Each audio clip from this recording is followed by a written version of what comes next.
समर्थन करते हैं?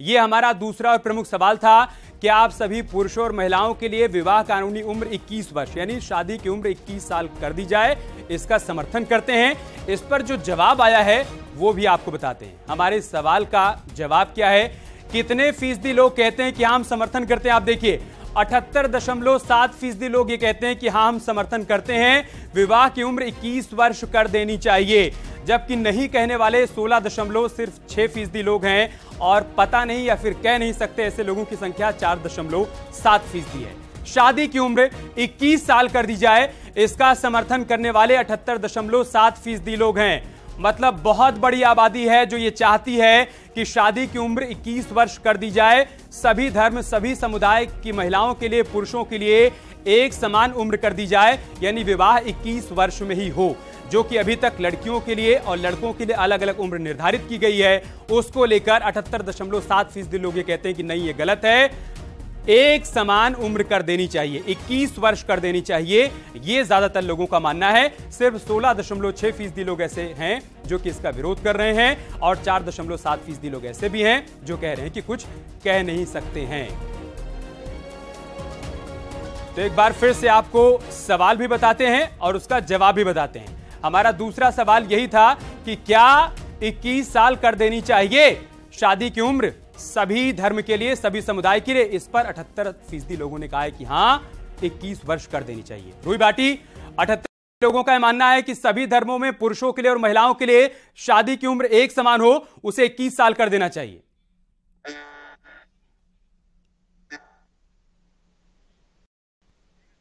जी, जो आपने सवाल किया है कि 21 साल करनी चाहिए, लेकिन मेरे हिसाब से जितना जल्दी हो सके उतनी जल्दी बच्चों की शादी करनी चाहिए, क्योंकि हम सब देख रहे हैं कि दिन ब दिन कितने ऐसे केसेस आते हैं कि जो पहले लिविंग रिलेशनशिप में रहते हैं, फिर एक दूसरे को कत्ल करते हैं, एक दूसरे को मारपीट करते हैं। ऐसे ऐसे केस आते हैं कि अगर शादी सही समय पे किया जाए, एक मतलब 18 साल की एज में किया जाए, तो मुझे नहीं लगता कि ऐसे केस हमें देखने को मिलेंगे। जितना जल्दी हो सके उतना जल्दी बच्चों की शादी करनी चाहिए। जब वो शादी की लायक हो जाएगी तो उनकी शादी करनी चाहिए, मेरा मानना ये। तालीम जरूरी नहीं है, उनका करियर जरूरी नहीं है, आपका मानना है कि जितना जल्दी हो सके शादी कर देनी चाहिए? शादी करके पढ़ नहीं सकते? मैं भी तो शादीशुदा हूँ, मेरे 3 बच्चे, मैं अभी भी पीएचडी कर रही हूँ, तो इसका मतलब कि शादी करके पढ़ाई लिखाई सब कुछ खत्म? ये हमारा गलत कंसेप्ट है कि शादी करके लड़की पढ़ नहीं सकते। मेरे 3 बच्चे हैं, उसके बाद भी मैं पढ़ रही हूँ, उसके बाद भी मेरे पति मेरे ससुराल वाले मुझे पढ़ा रहे हैं। ठीक है निदा खान, 78% लोगों का मानना है, निदा खान हमारे साथ नहीं, फरहात नकवी, 78% लोगों का मानना है कि 21 वर्ष होनी चाहिए शादी की उम्र पुरुषों के लिए और महिलाओं के लिए भी, लेकिन रूही भाटी का कहना है कि जितना जल्दी हो सके शादी कर देनी चाहिए। ये रूही भाटी जैसे लोगों की सोच पे मुझे बहुत अफसोस होता है कि वो लगातार 4 शादियों पे भी यही बहस की उन्होंने, और अभी 78% जो बात आई कि बेटियों की शादी 21 वर्ष होना चाहिए ताकि वो शिक्षा प्राप्त कर सके, तो रूही भाटी को उसमें भी ऑब्जेक्शन है कि जल्दी से जल्दी बेटियों की शादी कर दी जाए। जैसे एक बार वहां संभल के सांसद वर्ग साहब ने ये बात बोली थी कि अगर बेटियों की उम्र जो है शादी 18 साल से बढ़ाकर 21 साल कर दी जाएगी तो मुस्लिम समाज की बेटियां और भी आवारा हो जाएंगी। तो ये उसी सोच के लोग हैं, रूही भाटी जैसे लोग जो हैं, जो नहीं चाहते हैं कि मुस्लिम समुदाय में तब्दीली आए, जो कुप्रथाएं हैं वो खत्म हो, और वो जिस तरीके से इस्लाम की गलत तस्वीर दिखाने का चलन चल रहा है, इस्लाम की एक सही तस्वीर पेश हो, ये रूही भाटी जैसे लोग नहीं चाहते हैं। वो डिबेट्स में बैठ के ऐसी शर्मसार बातें करते हैं, बोलते हैं कि इस्लाम खतरे में है। इस्लाम खतरे में नहीं है, इन जैसे लोगों की कुर्सी खतरे में है। ठीक है रूही भाटी, जल्दी से इस पर आपका जवाब, फिर मैं दीपक रंजन के पास जाऊंगा। इतना जुल्म हो गया कि हर चीज पे पैर है कि नहीं इस्लाम है, ये भी गलत है, इस्लाम है वो भी गलत है, इस्लाम है, ऐसा कर रहे हैं। क्या इसको पढ़ाया लिखाया नहीं माँ बाप ने? ये भी तो मुस्लिम फैमिली से है, क्या इसकी शादी से ऐसे नहीं की? मुझे लगता है कि इसको माँ बाप से बहुत दुख है, इसलिए इतना नाराज है मुस्लिम समाज से। अगर इसको मुस्लिम समाज से इतना ही दिक्कत है तो मुस्लिम नाम चेंज करे ना, हमें जरूरत नहीं है ऐसे लोगों की, मुसलमानों को ऐसे लोगों की जरूरत नहीं है। दफा हो जाए मुस्लिम समाज से, अपना नाम चेंज करके कहीं और जाए। अगर इसको इतना ही दिक्कत है, मुसलमान करके मुसलमान नाम रख के ऐसे लोग अपनी सोच तो अपनाती है, शर्म आती है ऐसी सोच पे। बेटियों को अगर पढ़ने का मौका मिलेगा वो सक्षम होंगी। और शादी क्या होगी? मुझे आपकी सोच में शर्म आ रहा है। पहले खुद को सुधारो, फिर दूसरी लड़कियों की बात करो। आप जैसे लोग खाली लोगों का घर तोड़ते हैं, लड़कियों को भड़काते हैं, और कुछ नहीं आता आप लोगों को। देखिए महिलाओं की तकलीफ देखिए बाहर निकल के। हमें इस्लाम ने बहुत अच्छे हुक्म दिए हैं, जो किसी और आप भी सर्वे कीजिए, बाहर निकल के देखिए मुस्लिम समाज में कितनी तकलीफें हैं, महिलाओं को कितनी तकलीफें हैं।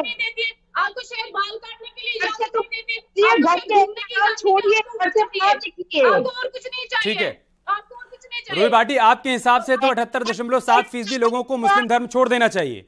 आप यही कह रही ना कि फिर तो जो लोग इसका समर्थन कर रहे हैं कि 21 वर्ष कर देनी चाहिए शादी की उम्र, उनको इस्लाम छोड़ देना चाहिए। क्या है, किनसे आपने पूछा है? रूही भाटी, आप 3 तलाक पीड़ित महिलाओं का दर्द फिर शायद आपने सुना नहीं। और 3 तलाक पर जब कानून बना तब कैसे उन्होंने सेलिब्रेट किया, एक दूसरे को मिठाई खिलाई और मोदी सरकार का धन्यवाद किया, शायद आपने वो भी नहीं देखा। दीपक रंजन, क्या आपके विरोध में इस बात का भी विरोध है कि शादी की उम्र 21 वर्ष कर देनी चाहिए पुरुषों के लिए, महिलाओं के लिए, या फिर आप इसका समर्थन करते हैं? आप 78.7% लोगों के साथ में। दीपक रंजन, मुस्लिम महिलाओं का बहुत जरूरी है, इनकी आंखें खुलेंगी। फरहाद नकवी आऊंगा, फिर से आपके पास आऊंगा। पकड़ के रख दिया गया है। फरहाद नकवी में फिर से आऊंगा आपके पास। दीपक रंजन लीजिए। देखिए अमित भाई, अमित जी मैं शुरू से कह रहा था कि हमें भारतीय जनता पार्टी के टाइमिंग और इनके मंसूबे पे हमें वो, आज जब हिंदुस्तान के उत्तर प्रदेश की जनता जो इनसे स्वास्थ्य, शिक्षा, रोजगार और बेरोजगारी और महंगाई की बात करना चाहती है, पिछले 9 साल से केंद्र में इनकी सरकार है भारतीय जनता पार्टी के, और उत्तर प्रदेश में 6 साल से इनकी सरकार है। इनकी डबल इंजन की सरकार चल रही है। स्वास्थ्य, शिक्षा, रोजगार की दिशा में इन्होंने क्या काम करने का काम किया, इन्होंने महंगाई को कंट्रोल करने में इन्होंने क्या काम किया। अरे मैं तो कहता हूं कि अगर मान लीजिए बहन बेटियों से राय मशवरा, माँ बाप से राय मशवरा करके अगर जो भी इन्होंने जो है मसौदे में क्या रखा है, क्या इनका स्ट्रक्चर है, पहले उसको ठोस प्रस्ताव उसका क्या है उसको जनता के सामने लेकर के आए। इनके हिसाब से इन्होंने सिर्फ अल्पसंख्यक समाज में इन्होंने मुस्लिम समाज को ही रखा है। हमारे हिसाब से अल्पसंख्यक समाज में जैन समाज भी है, और हमारे देश के राष्ट्रीय अध्यक्ष माननीय द्रौपदी मुर्मू जी भी आदिवासी समाज से आती हैं। अभी आपने एक चित्र देखा होगा, आपने एक वीडियो देखा होगा, अभी दिल्ली के जगन्नाथ मंदिर में आदरणीय द्रौपदी मुर्मू जी को मंदिर के अंदर प्रवेश करने नहीं दिया गया। नहीं, आप डिरेल कर रहे हैं, फिर आपने उस मसले को सही से समझा नहीं। उस पर मंदिर की तरफ से स्टैंड भी क्लियर हो गया था और अपनी बात रख दी गई थी। उसको एक बार फिर से जाके गूगल कर लीजिएगा, पता चल जाएगा। दीपक रंजन, रमाकांत मिश्रा जी, दीपक रंजन जी टाइमिंग पर सवाल खड़ा कर रहे हैं। उनका यह कहना है कि 2024 में लोकसभा चुनाव है और लोकसभा चुनाव से माहौल बनाने के लिए आप लोग यूसीसी लेकर आ रहे हैं। आपका जवाब? देखिए एक चीज यहाँ पर हर बार हम विपक्ष को देखते हैं, एक ही मुद्दा होता है, टाइमिंग टाइमिंग टाइमिंग। आप बताइए यूनिफॉर्म कब होगा? 2014 के मैनिफेस्टो में भी हमारा था। मेरी बात आ जाए दीजिए, बीच में आप जो है आप दूसरे को ले आते हैं, जो आपसे कोई बात होती है तो ये तरीका ठीक नहीं है। देखिए हम असंवैधानिक बात तो कर नहीं रहे, हम संवैधानिक बात कर रहे हैं। दूसरी बात, हमारे संकल्प पत्र में 2014 में भी था, 2019 में भी था, 2024 में। देखिए हर एक चीज का एक प्रोसेस होता है। आप एक चीज को इंस्टेंटली आप एक चीज को लागू नहीं कर सकते। आप एक इतना बड़ा सुधार करने जा रहे हैं और इसको चाहते हैं जो कि नहीं आपको इंस्टेंटली आपको जो है ये सुधार हो जाए। अरे भाई, ग्रुप ऑफ मिनिस्टर का एक कमेटी बनाया गया है, फीडबैक लिए जा रहे हैं, सारे स्टेट में कमेटी का गठन हो रहा है। ये सारी चीजें उसका प्रोसेस का तरीका है, और हर एक चीज में टाइमिंग। अरे आप एक चीज को समझिए तो सही, रिफॉर्म करने के लिए आप एक कंटिन्यू प्रोसेस से गुजरते हैं। अरे और जब आपका कंप्लीट होता है, रमाकांत भाई, धारा 370 35 बिल आपने वहां पे लागू कराया जम्मू कश्मीर में। कितने कश्मीरी पंडितों को आपने वहां पे स्थापित कर दिया, और जब सारा अमन चैन वहां पर कायम है तो वहां पे लोकतंत्र क्यों नहीं बहाल हो रहा है? चुनाव क्यों नहीं कराने का काम कर रहे हैं आप लोग? आपने नोटबंदी की, नोटबंदी आपने किसी से पूछ करके की? धारा 370 आपने हटाया, क्या आपने किसी से पूछा? 370 हट जाता है आपने किसी पूछने का काम किया? आज धारा 370 हटाने पर वहां पे चुनाव क्यों नहीं हो रहा? लोकतंत्र क्यों नहीं बहाल हो रहा वहां पे? आपके मंसूबे पे, आपकी मंशा पे, आपकी टाइमिंग पे हमें संदेह है। आपने खुद 2000 का नोट आपने चलाया, 6 साल आप उसको चला नहीं पाए। जनता के ऊपर बोझ डालने के बाद आपने उसको बंद करने का काम किया। ये आपकी मंशा है, जनता को तकलीफ देना चाहते हैं। आज जब जनता आपसे स्वास्थ्य, शिक्षा, रोजगार, महंगाई की बात कर रही है तो आपने लोगों को यूसीसी पे 9 साल से आप क्यों चुप थे? 2016 में जब यूसीसी का प्रस्ताव आया था तो आप रोल बैक क्यों कर गए? आप बैकआउट करने का क्यों काम किया आपने? उस टाइम किसकी सरकार थी? उस टाइम तो केंद्र के साथ साथ आपकी कई राज्यों में भी सरकार है, उसके बाद आपकी कई राज्यों की सरकार छीन गई आपसे। दीपक रंजन और रमाकांत मिश्रा जी, ऐसे किसी की आवाज नहीं आ पाएगी। आपका सवाल टाइमिंग को लेकर है, लेकिन कोई ऐसा एक साल नहीं इस देश में जब कहीं पर चुनाव ना हो। दीपक रंजन, इस हिसाब से तो कभी कोई कानून बन ही नहीं सकता और कभी कोई प्रावधान आ ही नहीं सकता, कभी कोई ड्राफ्ट बनाया नहीं जा सकता। चांदनी हमारी सहयोगी भी हमारे साथ जुड़ी हुई है न्यूज रूम से। चांदनी, 78.7% मुस्लिम महिलाओं का मानना है कि शादी की उम्र 21 वर्ष कर देनी चाहिए, पुरुषों के लिए भी और महिलाओं के लिए भी। लेकिन रूही भाटी जिसका विरोध कर रही हैं, वो कह रही है कि बल्कि जो लोग विरोध कर रहे हैं उनको तो इस्लाम ही छोड़ देना चाहिए। और अमित, ये भी है क्योंकि रूही भाटी ने जिस तरीके से इसका विरोध किया है कि नहीं पहले शादी कर देनी चाहिए, उसके बाद पढ़ाई हो सकती है। ये जरूरी तो नहीं है ना कि सबको एक जैसा ही परिवार मिले। मेरा सवाल रूही भाटी से ही है, अगर 21 साल की उम्र में शादी कर दी जाती है तो क्या आगे चल के वो इसी तरीके से पढ़ाई कर सकती है, इसी तरीके से अपना करियर बना सकती है क्या?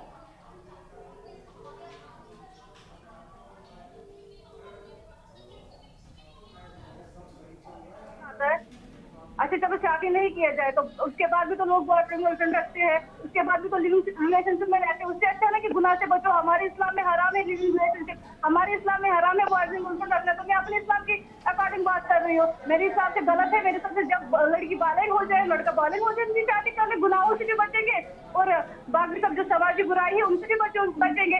आपको पता नहीं है साल में कितने केस आए कि जो लिविंग रिलेशनशिप में रहते थे तो उन्होंने एक दूसरे का कत्ल किया है, एक दूसरे को। तो इससे अच्छा है कि आप अपनी सही एज में शादी करो तो इस चीज से बच जाएंगे, समाज भी बचेगा, माँ बाप भी बचेगा और बच्चे भी बचेंगे। फरहत जी, क्योंकि सवाल सबसे पहले यही उठ जाता है कि आज के समय को देखते हुए जिस तरीके से यूनिफॉर्म सिविल कोड को लेकर सर्वे कराया गया है और इसमें 8035 महिलाएं भी शामिल हुई हैं, लेकिन शादी की उम्र तय करने की बात की जा रही है। सबसे ज्यादा जरूरी आज के समय में यह हो जाता है कि पहले आपका करियर बनना चाहिए और पहले आप अपने पैर पर स्टैंड हो जाइए, उसके बाद शादी होनी चाहिए। पहले ये जरूरी है या पहले शादी जरूरी है?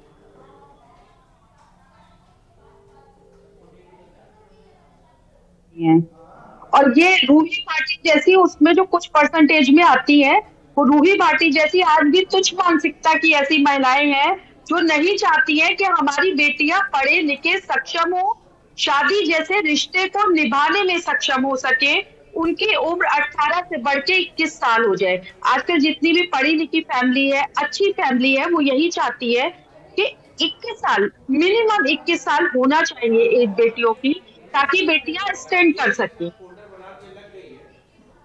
पार्टी जैसे लोग वो कूदने का काम करते हैं, वो समाज में निकल के समाज की बेटियों की, अगर मेरा कहना है कि मुस्लिम पर्सनल लॉ कहाँ था उस टाइम जब मुस्लिम समाज की बेटियां 3 तलाक का दंड झेलती थी, उस टाइम कभी कुछ नहीं बोले। अगर मुस्लिम पर्सनल लॉ और सही से तो ये क्रेडिट मानने प्रधानमंत्री जी नहीं ले जाते। इन लोगों को दर्द इस बात का है कि क्रेडिट कहीं भाजपा सरकार को न चला जाए, जबकि यूसीसी पीड़ित महिलाओं के और जो महिलाएं इस तरीके के दर्द झेल रही हैं, जिनको हक नहीं मिल पाते हैं, जो कुरान के ऊपर छुपा दिए गए हैं, ये उनके लिए है। यूसीसी आना बहुत जरूरी है। देश की आधी आबादी को पूरा अधिकार कैसे मिले, इन तमाम बातों को समाहित किया गया है यूसीसी के भीतर।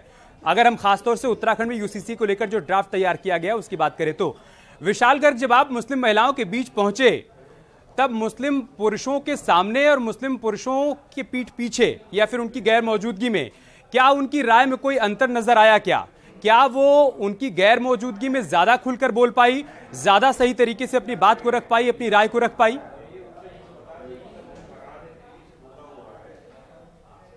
बिल्कुल साफ तौर पर यह देखा गया, क्योंकि लगभग मैं ही जब महिलाओं से मिलने गया और उनसे उनकी बातचीत जानने की कोशिश की तो ऐसे में कई महिलाएं ऐसी थी जो कि अपने हस्बैंड के साथ थी या फिर अपने परिवार के साथ थी, तो वो अपनी बात खुल करके नहीं बोल पा रही थी। और जैसे ही कई बार ऐसी महिलाएं मुझे मिली जो इंस्टेंटली मिली और जो कि मैंने उनके नाम से उनको जाना कि वो मोमडन है और मैंने उनसे चर्चा करने की कोशिश की कि क्या इस तरह की चीजें होनी चाहिए या फिर उनसे बातचीत की, तो उन्होंने काफी खुल करके बोला। उन्होंने 21 साल की उम्र में ज्यादातर महिलाओं में मैं 99% ये दावा कर सकता हूं कि उन महिलाओं ने कहा है कि 21 साल ये उम्र होनी चाहिए और वो इसलिए होनी चाहिए ताकि वो बेहतर पढ़ाई कर सके, क्योंकि काफी महिलाएं ऐसी थी जो कि 12th पास ही की है या फिर इससे कम ही जो पढ़ाई लिखाई की है, क्योंकि वो पढ़ लिख ही नहीं पाई है, क्योंकि उनकी जल्दी शादी हो गई या फिर उनके फिर बच्चों का उन पर प्रेशर आ गया, फैमिली का प्रेशर आ गया, तो उस कारण वो अपनी पढ़ाई पूरी नहीं कर पाई। तो महिलाओं का ये कहना था कि जो हमारे साथ हुआ, जो जैसे कि हम अपनी पढ़ाई पूरी ना कर पाए, तो ऐसे जो और हमारी हमारी बच्चियां हैं या जो आने वाली जनरेशन है